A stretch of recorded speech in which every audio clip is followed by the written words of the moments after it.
characteristics of a successful business person? Really broad question, lots of layers to this one.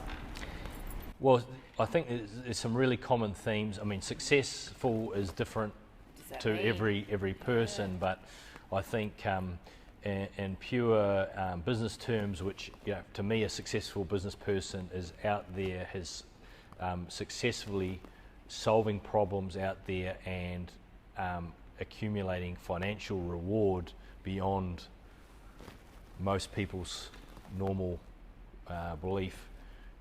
Yep. That to me is what business is about. Business is about solving problems and being able to accumulate financial reward from doing that.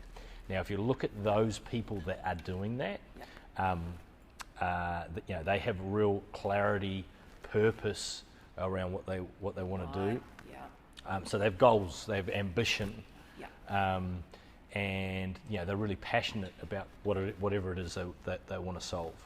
I think that if you look at what would be deemed as the world's most successful business people, that those are really common threads Very clear, through isn't it? every single one of those.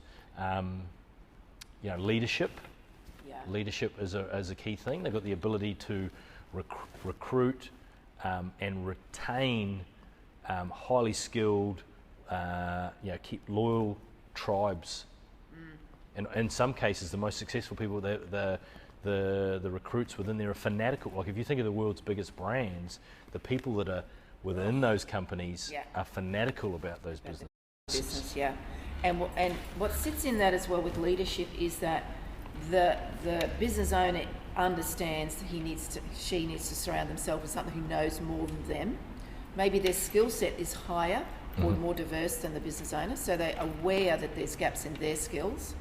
But they're also building a culture that those staff or that team understand the value and the purpose of that business, and they're along for the ride. They're not going kicking and screaming. It's the culture.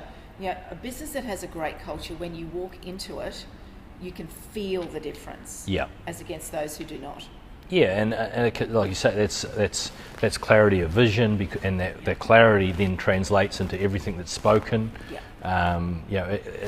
That clarity and that vision becomes the culture. Yeah. And great leaders really communicate what it is that they're trying to create. Often that's creating purpose for the people within the business. And all that clarity all ends up with loyalty, dedication, and all those things. So leadership, really key trait, and also self-belief, coupled with humility. So and there's a fine line between those things, because oftentimes a lot of belief can be portrayed as arrogance. Yeah. And however, having the humility to know, well, hey, I can pull back there. That wasn't right. Being able to, I guess, it's the old saying there, being able to hold two opposing thoughts at the same time. Yep. That humility in there. Go, what is that other point of view? Should I now hang on? Do I need to retract what I'm thinking, and stop and look at that other point of view and go, well, what would be the benefits of doing it that way? And that's actually a lot harder to do than it sounds. That is hard.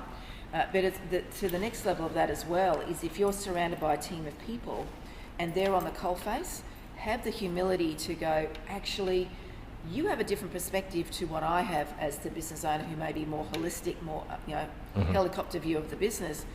Ask the team, what did they see? What do they experience? Because the decisions that we might make as business owners might be at odds to what needs to be done down there.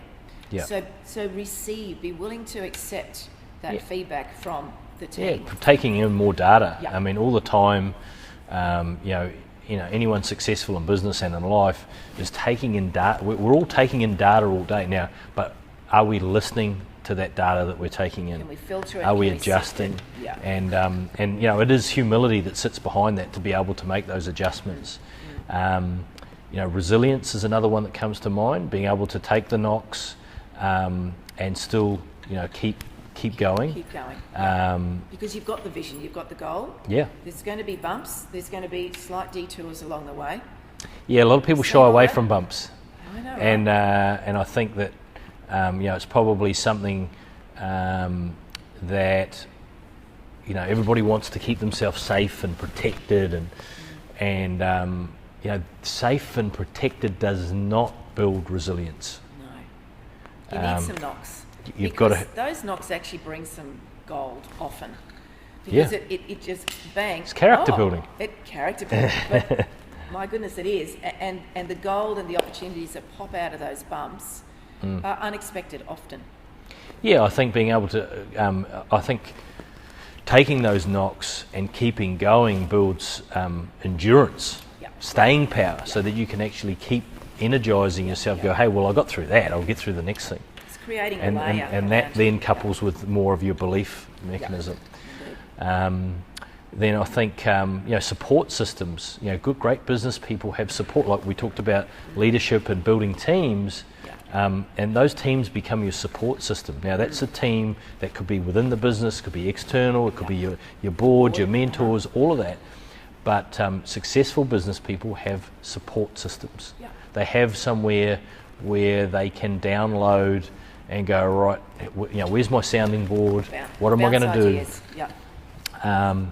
And often as a business owner, it's important to say those things out loud. Those thoughts, because then you can say, well, now, okay, does that sound crazy? Does that sound like it's something that could work? What is that? Having the support systems around where you can get that feedback on those things. I think that's really important. It is, because it's pretty lonely otherwise. Yeah.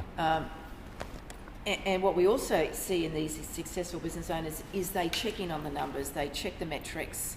They've got the ball on the game. They'll have people who will be preparing those, but they understand the key metrics of the business, and they can then make the good decisions they need to make. Yeah, they'll understand, even if you're not a spreadsheet person, they'll understand the importance of having those key metrics and making sure that there is someone either in the business or as a contractor externally, and we're talking even in micro businesses here, someone externally that's giving you the data so then you can go and make those better decisions. So you're data-driven, you know the importance You've got of the that information you is need to make the good decisions. Yeah.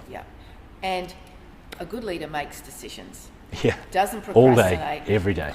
Always making decisions. Yeah. Don't be fearful of making a decision, because maybe the decision you made today, you in reflection go, wasn't quite the best decision, but there's going to be some learnings there. But don't put off making the decision because you're worried about what the consequences might be. So maybe you don't have all the information you need. Yeah, making more decisions gets you better at making decisions, and your decision making, you're making better decisions, and you start to use your intuition more. Okay, because you've got more data points from other decisions that you've made. So I think that is intuition itself. Does make a successful business owner, and I mean I don't think anyone's necessarily great at that initially, but the more that you can start to listen, and our good friend Mags Bell talks about the gut brain, the brain that sits inside here, right? And so the more that you can start to listen and come in tune, which again, that's your self-awareness. Self-awareness, hey, and believing that, hey, the decisions that if I'm listening internally, those generally are the right decisions. So many times through interviews for looking for staff, people, contractors, whatever, you get that, this is a really good fit. Good. Actually, all the other data point, what's written down in the proposal or whatever, or the resume, actually doesn't matter so much. This feels like someone that we can really get some productivity going, or you can get the right result. And that's back to trusting, self-awareness, and knowing that, and exercising, using that gut brain as much as possible. Make sure you make your wisdom bucket, isn't it? Because you've been doing it for a while. You're feeding it constantly, so becomes your trusted source. So you can actually trust it to go, actually, this does feel great. And as you say, it doesn't come immediately, but it will come with time. So hey, for me, those are the really important traits.